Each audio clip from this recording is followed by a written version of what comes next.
All right, welcome in to the first time Stadium and Maine, the podcast with Big Worm and Strack. I'm Jordan Strack. That's Chris Wormley on the other side of the screen. Captain at Michigan, first team All Big Ten in 2016, 8-year NFL vet. Worm, you're still hanging on to the dream. If somebody wants to call, you're going to ditch this whole podcast thing we're doing and go back and play, right? No, I mean, like I told you before, as long as someone's trying to pay me and to play football, I'm all about it. But this is something that I'm looking forward to with you. We've been talking about it for a few years, and the beautiful thing about living in 2025 is there's cameras, there's microphones, there's internet that we can do this wherever we want.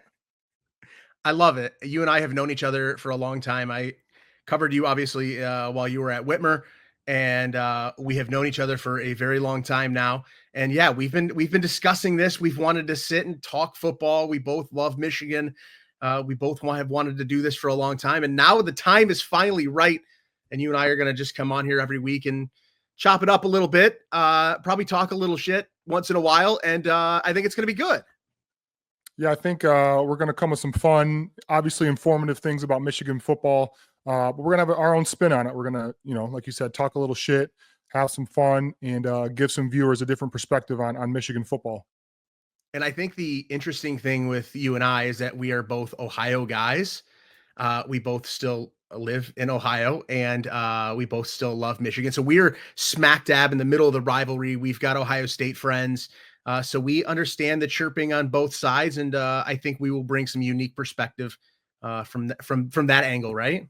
I think the Toledo War is still going on, almost 200 plus years later, whenever that war was back in the day. But yeah, Ohio State and Michigan, the blood runs thick, the blood runs deep when it comes to that rivalry in Toledo and the surrounding areas. And for me, for 31 years, I've had an upfront, close and personal view and approach to that rivalry, and it's fun.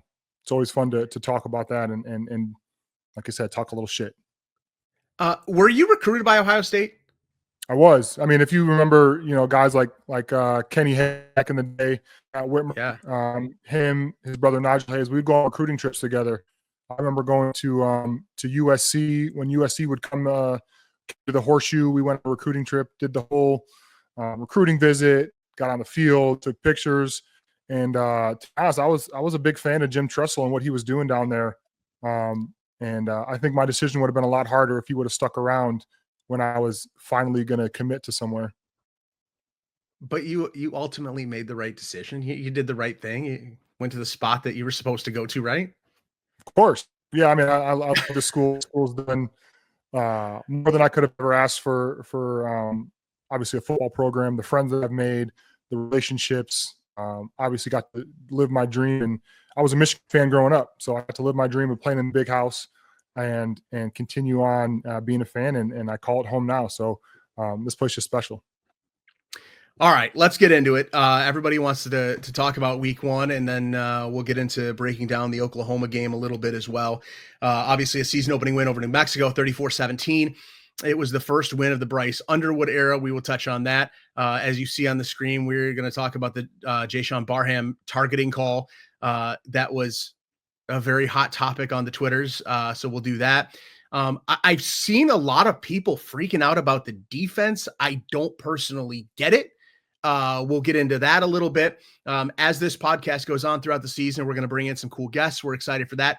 But today it's just you and I, Worm. So let's get to our first thing, the big thing. Bryce Underwood, 21 of 31, 251 yards, a touchdown.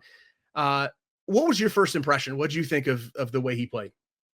I mean, you look at him in pads and he looks like a defensive lineman or an outside linebacker, but he's a quarterback. And I think obviously it's a small sample size when it comes to the games he's played in college. It's just been one, but I think he's living up to the hype. And you don't want to put all that pressure on a kid, but when he is, I wouldn't say the savior of Michigan football, but he was brought in and paid a hefty chunk of change in NIL to come and be the quarterback for the next 3 to 4 years at Michigan.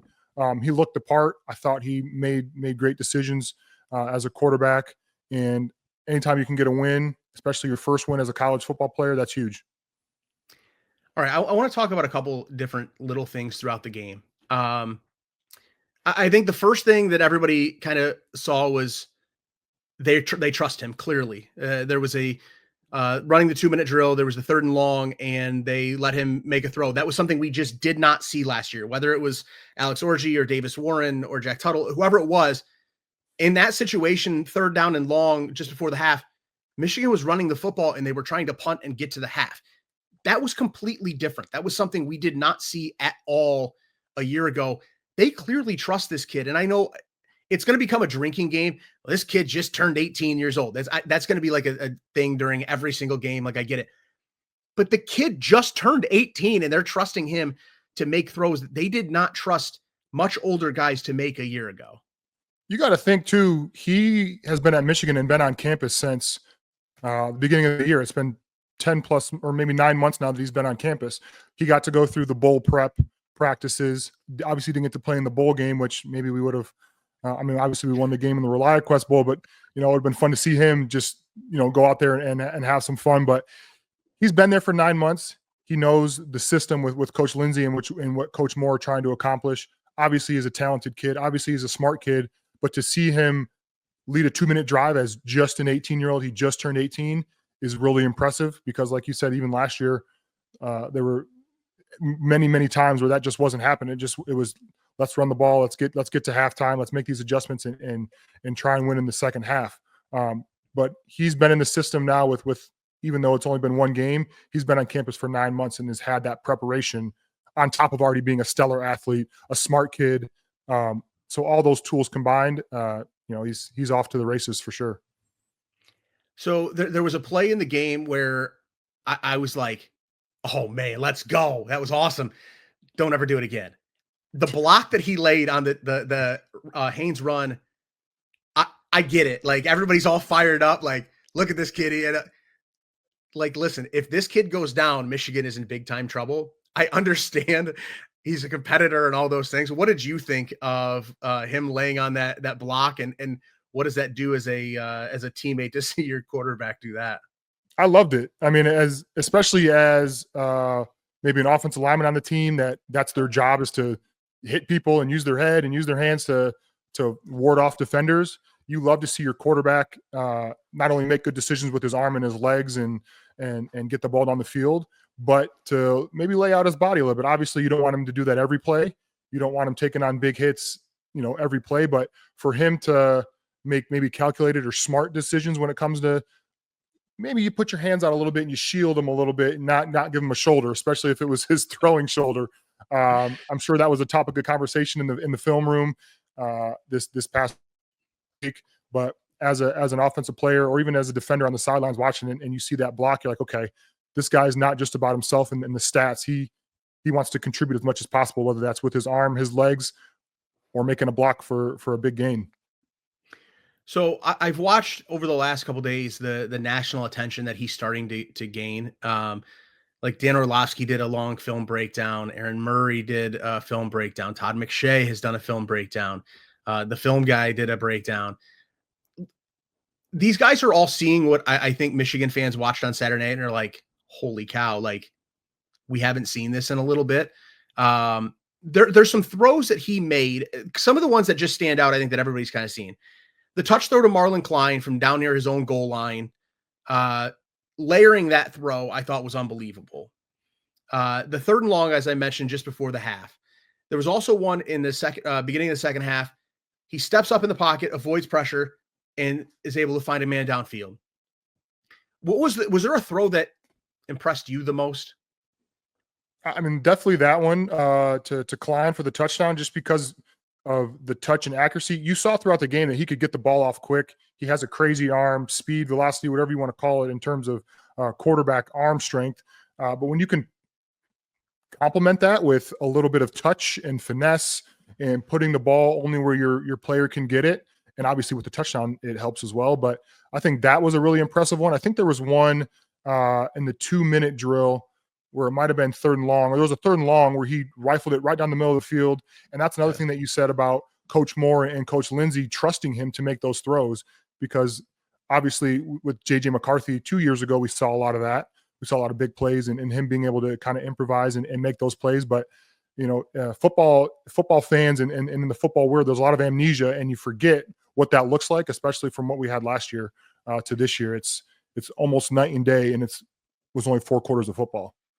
Yeah. So, I think I've seen a lot of people say, "Oh, well, he's got to run against Oklahoma." You know, he didn't even run the football. Listen, this is a kid that is going to stay in the pocket and throw the football. I mean, he is a pocket passer. He's going to be able to add a little bit with his legs when things break down. But if you're expecting, a ton of him running, I think you're going to be disappointed.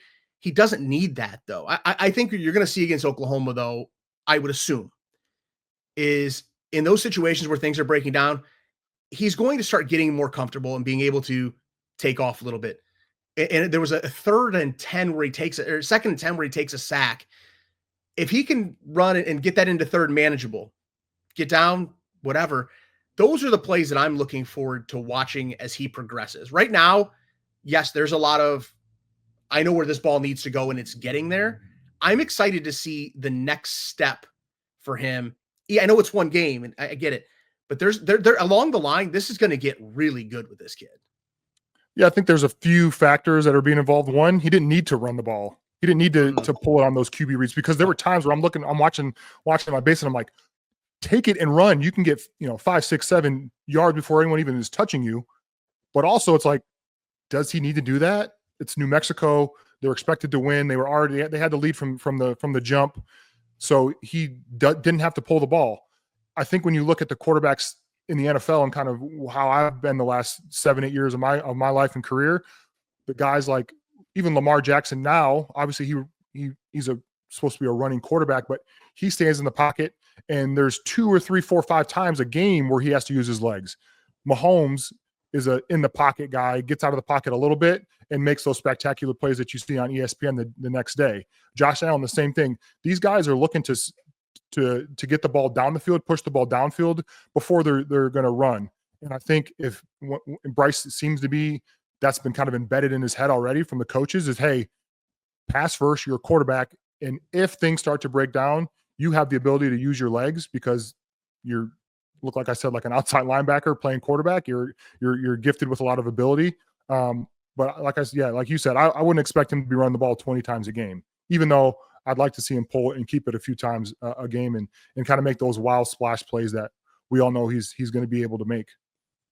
For sure. As a guy who is just out of the league or kind of still in the league, which quarterbacks did you hate having to try to play against the most? So who are the toughest guys to defend? I mean, the total opposite from these kind of new age quarterbacks now is Tom Brady, just because he was the best at getting the ball out. He was the best at not taking sacks and putting his team in 2nd and long, 3rd and long. He understood the rotations and where the pressures were coming and was able to communicate with the O-line how to block everything up.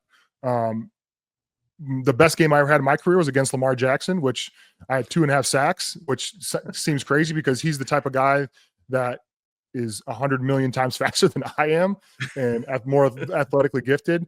But earlier in his career, he was the type of guy that wanted to extend the plays and make those wild splash plays. And as he's gotten older, he's, like I said, he's pass first. He's not trying to make those big mistakes. But Mahomes is another one of those guys that gets the ball out quick and only makes those kind of wild plays when he has to, and gets out of the pocket and is making those throws from, parallel to the ground. But definitely Brady and Mahomes, I think, are the 2 guys that I look at that I played more than once that are a pain in the ass to tackle, to sack. I'm a Bills fan, so anytime you bring up Patrick Mahomes, I'm just like, my eye kind of twitches. I hear you, man. I haven't beaten Patrick Mahomes yet. We lost in the playoffs when I was in Pittsburgh to them. Lost a couple times when I was in Baltimore. So he's definitely been enemy number 1, and rightfully so. He's 3 Super Bowls, went to 3 in a row. All those things that you love to hate. All right, that's enough time about Patrick Mahomes. I'm moving on. All right, let's talk about the rest of this game. Justice Haynes, I thought, was really good. Comes over from Alabama. It is pretty clear that he kind of fits this system perfectly. 16 carries, 159 yards, 3 touchdowns. He averaged almost 10 yards a carry. What was most impressive in your mind about what he did? I think he was really, really patient He was letting those blocks set up. There's a couple times with Max Bredesen, the fullback, kind of comes across the line of scrimmage across the offensive line and makes a block. And Haynes was pretty patient with him hitting the holes. I think it's always interesting when you have a transfer come in. Obviously, he's got a good pedigree with his dad being in the NFL for a while. Got a Super Bowl with the Steelers. He goes to Alabama. But anytime you have a transfer come in, it's like, okay, he looks good on paper. We think he's going to fit our scheme, but is he actually going to? And over the last 6, 7, 8 years, Michigan's had some pretty solid running backs. Obviously, his last 3 or 4 have been pretty stellar. And when you look at that, it's exciting to see what he's been able to do and the bond and the chemistry that the offensive line and him are going to have moving forward, because that's a big part of it as well. And I think the other thing that can't be lost is Jordan Marshall still has to play a big role on this team. I know it wasn't great in game 1. I don't think that's going to be a trend. Michigan needs Jordan Marshall to be good for them to have success. They're going to have more than one guy that can do this at a time. Absolutely. I mean, you saw the last, you got Corm and Diamond Edwards. Last year was Edwards and Mullings. Before that, it was, Corum and Haskins, maybe I forget, but Haskins, was a great running back. Even back in my day with Davion Smith and Drake Johnson, and you have Ty Isaac. Those are 3 guys that have been out of the game of football for a while. But you think of these kind of 2-3 back 1-2 punches that Michigan has had over the last several years. I think Jordan Marshall is going to continue to grow. Obviously, he had a great bowl game, but he's still a young player. He's still trying to figure things out. This was, maybe his first real night game getting carries. So all those things play a factor. I still am expecting him to have a solid season. But obviously the clear number 1 back is Haynes, no doubt. Yeah, for sure. So you lose a guy like Colston Loveland to the NFL, and I think I'm still excited to see what Hogan Hansen is going to bring. He's banged up. Not sure if he'll play this week or not, but Marlon Klein, I thought, was outstanding. And in this system, it clearly looks like Bryce has a good connection with him early. I thought he looked every bit the part of the next great Michigan tight end. When I'm watching the game, I was writing some notes down. I'm like, Michigan's found their next tight end. When you look back to my time playing, we had Devin Funches, and then after that it was Jake Butt, 2-time All-American. Then after that it was a few years later it was Schoonmaker, who's now with the Cowboys, and then the next 2 years it was Colston Loveland, and now it's like, okay, who's stepping up? This kid Marlon Klein comes up, and obviously 1 sample size, but last year he was more of a blocking kind of take up space receiver. Now tight end, and now he's tight end number 1 and looks primed to continue that great legacy of Michigan tight ends. All right, let's talk about the targeting call. I have been catching heat on Twitter for 5 days now about this. I called it out immediately, and I hated it. I hated every single thing about it. I don't know what Jayshawn Barham is supposed to do. He's 6'3". He's 243 pounds. He literally wraps the guy up and tackles him and does everything you're supposed to do as a defensive player yourself, a guy who has hit the quarterback plenty of times in his life. What the hell is he supposed to do? I'm still kind of scratching my head as to what he should have done or was supposed to do, because if I'm a coach, if I have sons and I'm teaching them a game of football and they're defenders, that's the type of tackle I want to make. That's what I would teach. Head up, off to the side, wrap up, fall to the ground, and make the play. If he goes too low, it's a flag. If he goes too high, it's a flag. And it's like, especially now when they have the replay and they're able to go back and replay the play and look at it, how do you not overturn that call? I get it's still a 15-yard penalty, whatever, but to take a young man out of the game for another half because of a subjective call, and let's call it what it is. It's subjective. There's a guy up there looking at the play, saying, thumbs up, thumbs down, and dependent. And then you talk about the appeal that happened. I heard there were some things going on with, the Big Ten said, he's good to go. The NCAA, drop the hammer, as we like to say nowadays, especially in the Michigan world. It's like, come on, man. And I think any chance that the NCAA has to knock Michigan down, I think they're going to do that over, just over the things that have happened over the last few years. But to take a player out, especially like Barham, who's expected to be one of the best players on the defensive side of the ball this year, I think it's a disservice to not just Michigan and the team, but to all the other teams out there that are looking at, okay, how do we tackle properly without getting either out for the rest of the game or out for the first half of the next game? It's like the screen says, Barham bullshit. I don't get it. I'll be honest with you. Like, I am the number one. I have been vocal for years, a huge proponent of player safety. I think I totally agree with making sure that dirty hits are not in the game, that guys are being safe, protecting head injuries. I have been as big of a proponent and supporter of it as anybody on Twitter. You can check the history. I promise you the receipts are there. There's nothing malicious about what he did. I don't know how we fix this. If they're not going to, or if they're going to suspend guys for a hit like that and you basically take away a full game from this kid of what will probably be his last year of college football. I don't know what else, how we fix it. What would you do going forward? What can you do from a targeting rules perspective to make this not as vicious of a penalty as it is? Yeah, I mean, we've dealt with that in the NFL for the last 4 or 5 years too. With these, some of these roughing the passer calls are outrageous, like brutal. What are they telling? What are the coach? How do the coaches coach that up? I mean, there's times we come to the sideline, the coach is just like, my D-line coach just puts his hands up and is like, I don't know what to tell you.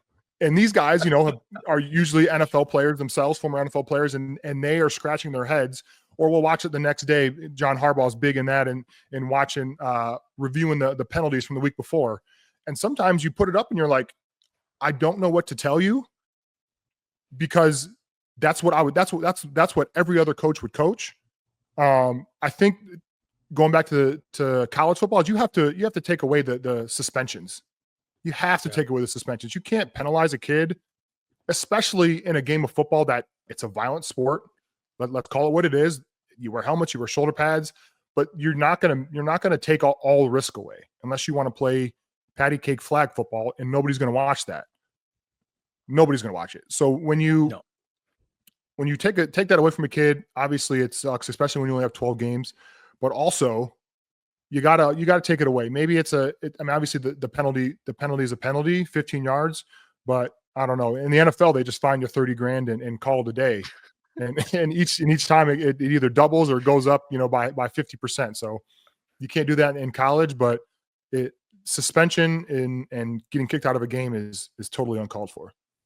Yeah, hated it. Cole Sullivan will now have to try to hold down the fort in the first half. And I thought he was really good the other day. I think he's a future star. But missing Jayshon Barham is going to be tough at Oklahoma. That's just how it is. All right, let's move on. Was the defense disappointing? So I saw some people complaining about the Michigan defense, and the thing that I put out there, they allowed 2 touchdowns. One was a fourth down trick play, which was a sweet play. It was a sweet, it was awesome. And you think about it, the way that ball bounces on the turf, if it bounces one way or the other, they're in trouble. For sure. Another touchdown they allowed after the targeting call, and after they did not review that the play on the sideline that should have been reviewed, and it would have gotten them off the field. Okay. Those are the 2 touchdowns. They also allowed 3 points off of a freshman fumbling the football on a kickoff and on a short field. And the defense, I thought, did a really good job holding them to 3 points. I don't know how much more you want from the defense. They were not bad by any means. I thought you're facing a New Mexico team with a ton of new guys. You had no idea what you were going to get. You're also rotating in a bunch of guys on the Michigan side that hadn't played a ton of football, and you're seeing what you have. I thought the defense was fine, and I think it's going to be fine in the long term. I thought Wink Martindale had put the doubters to rest at the end of last year. I was a critic at the beginning of last year. I didn't think it was great. Come on. Listen, I'm sorry. I was at the beginning of last year. I thought it was rough. He figured it out. And listen, he was outstanding at the end of last year. I completely said, I threw my hands up. I said, listen, I was wrong. I screwed up. I'm sorry. Wink. You figured. He has now earned that in my mind, the ability to have a game like that where you're figuring things out. 100%. I think you hit it right on the head. I'm a little biased. Wink was my defensive coordinator for 2 years on my NFL career, so I've seen up close and personal what he can do when he knows the type of personnel that he has. And coming into last year, he, it took him a little bit to figure it out, to put the players in the right position. But he, in my NFL career, and even my college career too, he's the best at putting players in positions to succeed. And we saw that last year. Obviously, even last year, when you think about it, there were some guys hurt. Will Johnson was hurt most of the year last year. Yep. That could have aided in some of the troubles that the defense have had. But the last month of football for them was stellar. Now, obviously, you want that to kind of translate a little faster this year. Year 2 in the system. I mean, they've had Jesse Minter, they had Mike McDonald before that, all kind of in that same Ravens defense philosophy scheme. But this year, with Wink under the helm again, year 2, him putting those players, especially because there aren't a ton of stars. I mean, there are some stars, Derek Moore, Barham, all those guys. But when you talk about the guys they had last year in Grant and Mason Graham and Will Johnson on the outside, it's easy. Just, hey, put them there, go out and ball and see and let the cards lay. Your talent and your ability is going to beat guys most of the time. But these guys that are coming in now, it's a little bit more unknown. So I think Wink is going to be a little more creative. And I think throughout the season, we're going to see that. He's one of the best I've been around in terms of defense. And like I said, putting players in the right spot. So you as a hater last year kind of converting, I think more people are going to continue to ease their tones a little bit because for me, he's the best. So I'm excited to see him moving forward. It's going to be good. Dog is just going absolutely insane right now. What's going on with Fido over there? So my dog, he hangs out like on a couch by the front window, and he protects the neighborhood here. And so listen, I know the suburb of Toledo that you live in. There's no danger. There's nothing going on there. Come on, man. He's always protecting the neighborhood. That's just what he does. Okay. Right. He likes to make sure that everybody's in order. And so he was doing that just now. You'll get that once in a while if we're going to tape it this time. Going back to the defense, they allowed 1.8 yards per carry last week. We're talking 3.5 yards of play. In modern college football, that's good. That's good stuff. That's, I don't know what more you want, but that's pretty darn good in my mind. As the season goes on, they're going to be asked to step up and make the big plays and third and long, intercept the ball in the red zone. They're going to be asked to make those plays. But let me tell you, if our offense can continue to put up points like that and can sustain drives like that, that was the other thing last year, especially early on in the season. The defense was out there 10, 12 plays in a row and then back out there in a 3 and out. And it's like, as a defender, that pisses you off. You are mad. You were like, I just got off. And as a defensive lineman, I can rotate. But as the corners and the safeties and the linebackers, those guys are usually in 80 plays in a row. And if you get a 30-second in real game time break, especially if it's 3 incomplete passes from your team's offense, that's bad ball. And it wasn't just the defense and Wink trying to figure things out last year. I'm glad you kind of said that, because it was a lot of the offense not being able to sustain drives, even 5-6 plays and then punt them down into their own territory, deep in their own territory, is better than 3 and out on our 10 or whatever, and they get the ball at the 40-yard line. It's a team game, offense, defense, special teams. Complementary football. If Michigan can play that this year with the schedule that they have, I think, don't want to get too far ahead of ourselves, but playoffs for sure, especially with the 12-team playoffs this year, it's that should be their goal no matter what. Obviously, there's a lot to play for and a lot of games left, but complementary football nowadays gets you into the playoffs, and I'm excited for that. All right, let's look at the Oklahoma game. 7:30 kick on ABC in Norman. Michigan, a 5.5-point underdog right now. I look at this as one of the very few games on the schedule that is going to determine how this season goes. Oklahoma beat Illinois State this in week 1, 35-3. John Mateer was really good, 392 yards passing, 3 touchdowns. He's the Washington State transfer. But they only ran for 103 yards on 32 carries. Jaden Ott, the big transfer running back they got, did not play much. I know that there are some offensive line questions at Oklahoma right now, which I think is a huge benefit for Michigan, especially with that defensive line. I think they have a chance to get after him. The secondary is going to be tested this week. That there's no question about it. And I think if there's a question right now on this Michigan defense, it's at corner, and they're gonna get tested. It's a huge week for Michigan when you look at the totality of this season, in my mind.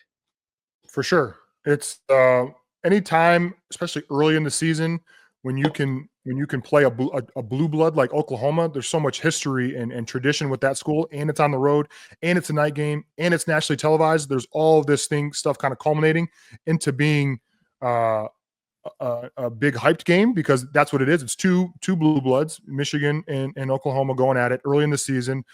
It's not going to determine the Big Ten. It's not going to for Michigan, maybe it might determine who their playoff seeding and all that, but this is a big game, a big opportunity for people who might not know some of these Michigan names to make a name for themselves early on in the season.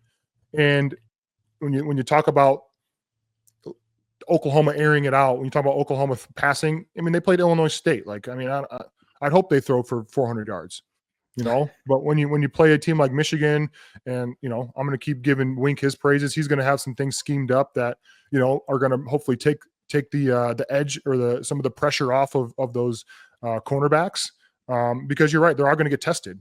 And if Oklahoma has more than one good receiver, it's going to be a fun test to watch and sit back and see how they do. But go back to complementary football. If the offense can stay out there, give Oklahoma's offense less opportunities to score and put points on the board, I think Michigan can come away victorious. It's especially if they can run the ball like they did against the Lobos. I think Michigan's in for a lot of success.